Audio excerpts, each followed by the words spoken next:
अरे बहू, जल्दी कर, सभी रोटियां मांग रहे हैं। मेरे 20 हाथ तो है नहीं माँ जी, जो एक साथ 10-10 रोटियां बना दूं। जिसको रोटियां चाहिए थोड़ा सब्र तो करना ही पड़ेगा। रजनी की बहू सविता रसोई में रोटियां बना रही थी और उसके बेटे, बेटी और पति खाना खा रहे थे।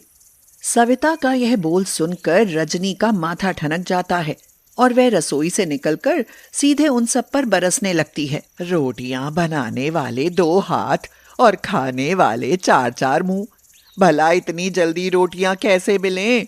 सबको एक साथ खाने पर बैठना जरूरी था क्या?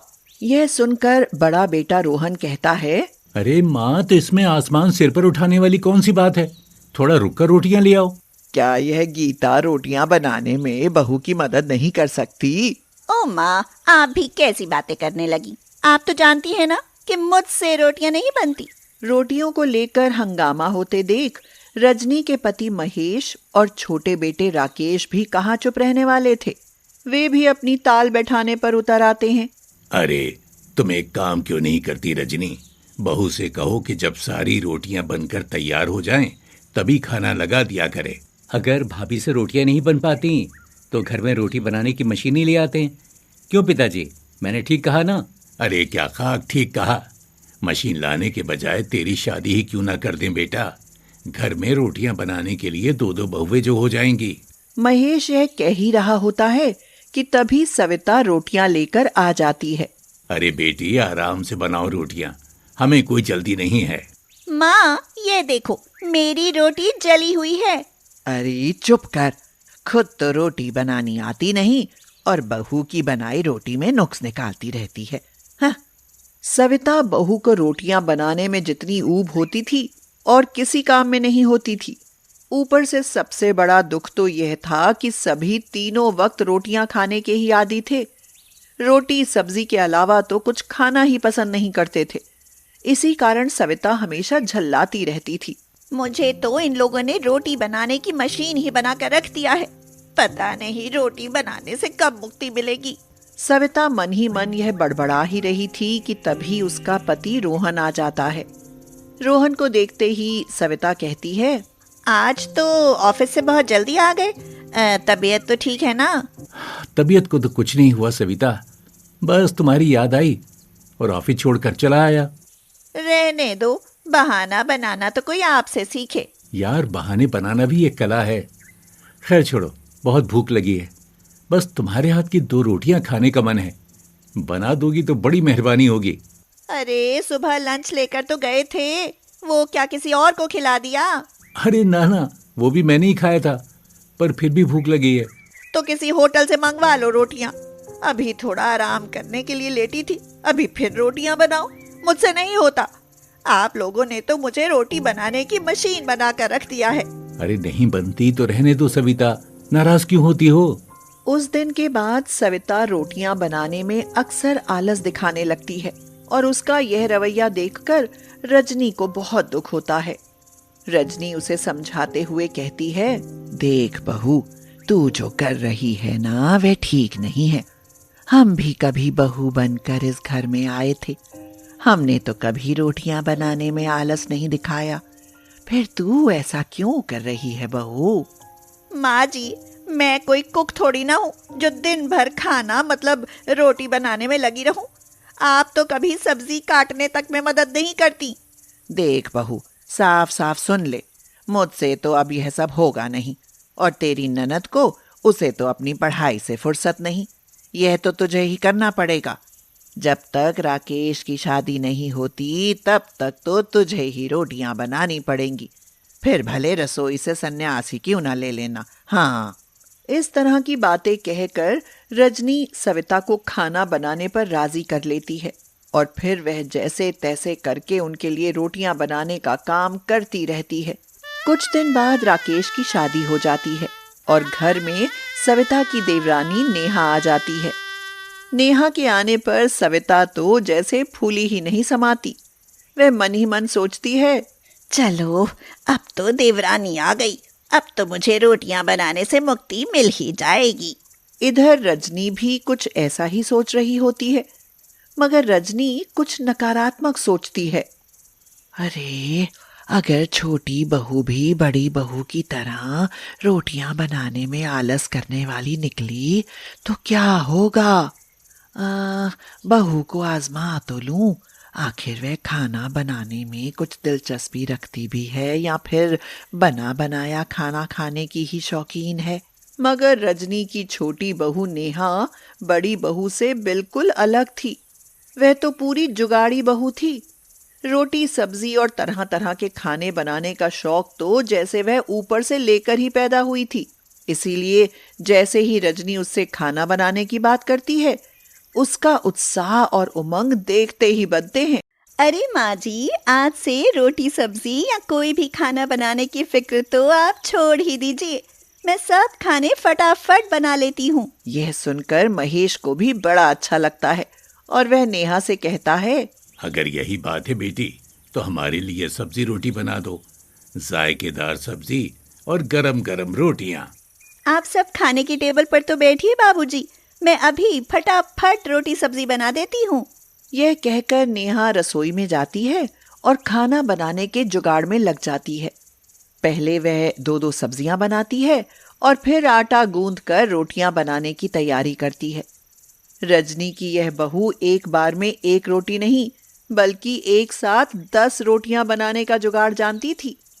वह आटे को रस्से की तरह लंबा खींचती, 10 जगहों पर कटोरी से दबाती और फिर सूखा आटा लगाकर उसकी तह बना लेती। फिर उसे बेलती तो सीधे 10 रोटियां बनकर तैयार हो जाती।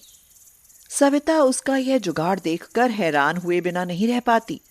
वह चौंकते हुए कहती है, अरे नेहा, तुम तो सच में बड़े जुगाड़ जानती हो भाई। एक साथ 10 रोटियां बना डाली तुमने। खाना बनाने के तो मैं एक से एक जुगाड़ जानती हूँ दीदी। अब तुम सबको गरम गरम रोटियां खिलाओ, मैं रोटियों की कमी नहीं आने दूंगी। जब एक साथ 10-10 रोटियां बनाओगी तो कमी आएगी भी कहाँ से। यह कहकर सविता सबको गरम गरम रोटियां खिलाती है। नेहा बनाती जाती है और सविता खिलाती जाती है। नेहा की रोटी सब्जी खाकर सब तृप्त हो जाते हैं और साथ ही खुश होकर उसकी बड़ाई करने लगते हैं। बहू ने रोटी सब्जी बनाने में तो कमाल ही ढा दिया भाई। इतनी स्वादिष्ट सब्जियां और ऊपर से फटाफट गरम गरम रोटियां, वाह मजा आ गया। चलो अच्छा ही हुआ, छोटी बहू इस बड़ी बहू की तरह कभी खाना बनाने में चिक चिक तो ना करेगी। अब तो हमें जब चाहे खाने को रोटियां मिल जाया करेंगी। और भाभी को रोटियां बनाने से मुक्ति भी तो मिल जाएगी।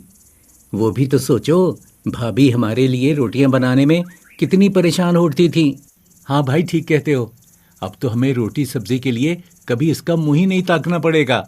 यह सुनकर सविता को बहुत बुरा लगता है और वह मन ही मन बड़बड़ाते हुए कहती है, मैं भी देखती हूँ नेहा आप सबको कब तक ऐसे ही खाना खिलाती है।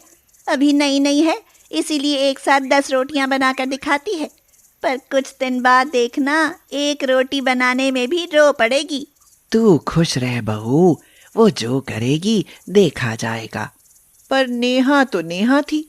उसके माता पिता ने उसे गृहस्थी की जिम्मेदारी सिखाई थी और वह भी अपने फर्ज को अच्छे से पहचानती थी। इसीलिए हर रोज खाने के नए नए जुगाड़ करके सबको खुश रखती थी। कुछ ही दिनों में वह सबका दिल जीत लेती है और इसी कारण ससुराल में उसको सविता से अधिक मान सम्मान मिलने लगता है। इससे सविता को बहुत दुख होता है और वह मन ही मन नेहा से जलने लगती है। एक दिन वह नेहा से कहती है, नेहा, सुबह से शाम तक रसोई में क्यों टूटती रहती हो? थोड़ा आराम भी कर लिया करो। इन लोगों की इतनी चाकरी करके तुम्हें कोई अवार्ड थोड़ी ना मिल जाएगा। दीदी, मैं ये सब अवार्ड पाने के लिए थोड़ी ना कर रही हूँ, मैं तो बस अपना फर्ज निभा रही हूँ। बहू होने के नाते अपने ससुराल को खुशहाल और सेहतमंद बनाना तो मेरा फर्ज है ना। अगर आज मैं ये नहीं करूँगी तो कल अपने बच्चों को खुशहाल और संस्कारी घर कहाँ से दे पाऊंगी। नई नवेली देवरानी के ऐसे उच्च विचार सुनकर सविता प्रभावित हुए बिना नहीं रह पाती। उसे भी समझ आ जाता है कि बहू सिर्फ बहू नहीं होती बल्कि ससुराल की खुशहाली की नींव होती है। यह बात समझते ही सविता हैरानी से नेहा की तरफ देखते हुए कहती है, हो तो नई नवेली बहू, पर ज्ञान दादी परदादियों वाला रखती हो। जो बात मैं सालों नहीं समझ पाई उसे तुमने पल भर में समझा दिया। तुम सिर्फ जुगाड़ू ही नहीं, तुम बड़ी ज्ञानी भी हो देवरानी जी। यह कहकर सविता हंसने लगती है और फिर उस दिन के बाद रसोई हो या कोई और काम, हर काम में वह नेहा का हाथ बटाने लगती है। कृतिका की शादी एक जॉइंट फैमिली में हुई थी। कृतिका के ससुर तो थे नहीं, हाँ सास आशा और पति महेश था। महेश अपने चाचा रमेश के साथ रहता था। परिवार बहुत बड़ा था मगर सब बड़े प्यार से रहते थे। परिवार बड़ा था इसीलिए खाने में साग सब्जियां भी बड़े पैमाने पर बनती थी। सब्जी बड़ी कढ़ाई या बड़ा भगोना भरकर बनानी पड़ती थी। ऊपर से सबकी पसंद का भी ख्याल करना पड़ता था। अरे कृतिका, आज आलू की रसेदार सब्जी बनाना। अरे नहीं भाभी, आज तो बैगन बनाना। बैगन की सब्जी खाए कई दिन हो गए। यह सुनकर महेश की चाची उषा कहती है, अरे तुझे आलू और इसे बैंगन खाना है तो आलू बैंगन की मिक्स सब्जी बना देते हैं। हाँ चाची, ये भी ठीक रहेगा। बस जैसे ही सब्जी का मेन्यू तय होता है, सास बहू और चाची सास तीनों सब्जी बनाने की तैयारी में लग जाती हैं। आशा आलू छीलकर आलू काटती है, कृतिका बैंगन काटती है और उषा सब्जी के लिए मसाला तैयार करती है। महेश के घर में रोज ऐसे मिलजुल कर खाना बनता था और सभी अपने घर का खाना खाना ही पसंद करते थे। वाह भाई, क्या लजीज खाना बनाया है। माँ, आलू बैंगन की सब्जी तो बहुत अच्छी बनी है। अच्छी बनी है तो पेट भर कर खा। हाँ बेटी, सब्जियां खाएगी तो सेहत बनी रहेगी। हाँ ताई, इसीलिए तो मैं खूब जी भरकर सब्जियां खाती हूँ। फास्ट फूड या जंक फूड तो नहीं खाती ना तू? अरे ना पापा, मुझे तो घर की बनी सब्जियां खाना ही पसंद है। सबकी मिली जुली कमाई से घर अच्छे से चल रहा था। महेश के चाचा चाची और चचेरे भाई बहन सब उसके साथ बड़े प्यार से रहते थे। घर के राशन और सब्जियों का खर्च महेश और उसका चचेरा भाई देव मिलकर उठाते थे। एक महीना यह खर्च महेश उठाता था तो अगले महीने देव। घर में किसी तरह का मनमुटाव न था, मगर फिर एक दिन अचानक ही महेश पर घोर विपत्ति आन पड़ती है। उसकी नौकरी छूट जाती है और उसकी नौकरी छूटते ही घर का माहौल बदल जाता है। अरे ये क्या, चटनी के साथ रोटी? सब्जी नहीं बनाई है क्या? बनाई है बेटा, पर मैंने सिर्फ अपने परिवार के लिए बनाई है। बुरा मत मानना महेश बेटे, अब तुम कमाते तो कुछ हो नहीं, फिर तुम 3 लोगों को सब्जी रोटी कैसे खिला सकते हैं? मैं तो कहती हूँ अब अपनी अलग रसोई बना लो, फिर तुम्हें जो खाना है खाओ, हमारी बला से। अगर आप लोगों की यह इच्छा है तो हम कल से ही अलग रसोई बना लेंगे। परिवार में भेदभाव सहने से अच्छा तो अपनी रूखी सूखी खाना ही है। महेश के चाचा और चाची तो चाहते ही यही थे, इसीलिए आशा के अलग रसोई बनाने पर वे बहुत खुश होते हैं। महेश मजदूरी पर जाने लगता है और जो थोड़ी बहुत कमाई होती सभी उसी में रूखा सूखा खाकर पेट भरते। एक दिन महेश को नमक के साथ रोटी खाते देख उसकी चचेरी बहन लता कहती है, अरे महेश भैया, आप नमक के साथ रोटी क्यों खा रहे हो? सब्जी लाऊं क्या भैया? क्या बनाया है छोटी? लौकी कोफ्ता बनाया है भैया, लाऊं? इससे पहले कि महेश कुछ बोल पाता उसकी चाची आ जाती है और वह लता की बात सुनकर उसे डांटते हुए कहती है, इनको सब्जी दी तो तेरे हाथ काट लूंगी, समझी? इन गरीबों की सब्जी खाने की औकात है क्या? ये लोग तो नमक के साथ रोटी खाते ही अच्छे लगते हैं। उषा का यह कड़वा बोल आशा के दिल में घाव कर जाता है और वह रोते हुए कहती है, कल जो मेरे परिवार का हिस्सा थे आज वही गैर हो गए। महेश की नौकरी क्या गई, हमारा तो खाना पीना ही दूभर हो गया। ऐसा मत कहिए माँ जी, आज नमक के साथ रोटी है तो कल सब्जी के साथ भी रोटी मिलेगी। पर कैसे बहू, महेश की मजदूरी में तो ऐसा हो पाना मुश्किल ही है। माँ जी, कुछ मुश्किल नहीं है। हमारे पास एक ऐसी भी जगह है जहाँ हम अपने लिए सब्जियों की खेती कर सकते हैं। पर कहाँ कृतिका? कहाँ क्या, अपने घर की छत पर। इतनी लंबी चौड़ी छत किस दिन काम आएगी? पर छत पर सब्जियां कैसे उगाएंगे बेटी? उसका जुगाड़ मैं कर लूंगी माँ जी, बस यह सब आप मुझ पर छोड़ दीजिए। यह कहकर कृतिका YouTube पर छत पर खेती करने के जुगाड़ों का सर्च करती है तो उसे पाइप खेत बनाने का तरीका पसंद आ जाता है। यह तरीका पसंद आते ही कृतिका अपने पिता को फोन मिलाती है। हेलो कृतिका बेटी, कैसी हो? मैं ठीक हूँ पिताजी। मुझे आपसे कुछ काम था। अब बोल बेटी, क्या काम है? पैसा चाहिए क्या? नहीं पिताजी, पैसा नहीं, पाइप चाहिए, वो भी चौड़े वाले। 5-6 पाइप खरीद कर पहुंचा दीजिएगा। अब ये मत पूछना कि मैं उनका क्या करूंगी। अरे नहीं पूछता बेटी, मैं जानता हूँ कि तू बड़ी जुगाड़ू लड़की है, जरूर कुछ जुगाड़ करने की सोच रही होगी। अगले ही दिन कृतिका के मायके से पाइप आ जाते हैं और वह उनको काट कर उनमें सब्जियां उगाने के हिसाब से दीवार के साथ फिट कर देती है। सब पाइप लग जाने पर उनमें मिट्टी खाद भर कर सब्जियों के बीज बो देती है, नियम से पानी देती है और पूरी देखभाल करती है। फिर क्या था, कुछ ही महीनों में उसका पाइप खेत तरह तरह की सब्जियों से लहरा उठता है। यह देख आशा तो दांतों तले उंगली ही दबा लेती है और कहती है, अरे वाह बहू, तूने तो बड़ा अनोखा जुगाड़ कर दिखाया। तेरा पाइप खेत तो लबालब सब्जियों से भर उठा। अब हम रोज ताज़ा सब्जियां खाएंगे माँ जी, और उन्हें सब्जी के लिए ताने भी न खाने पड़ेंगे। हाँ बहू, यह तो तूने ठीक ही कहा। उस दिन के बाद महेश को रोटी के साथ रोज नई नई और ताज़ा सब्जियां खाने को मिलने लगती हैं। साथ ही जो भी कृतिका बहू के पाइप खेत को देखता हैरान ही रह जाता। तेरी बहू का पाइप खेत देखकर तो मन ही खुश हो गया। बड़ी जुगाड़ू है मेरी बहू।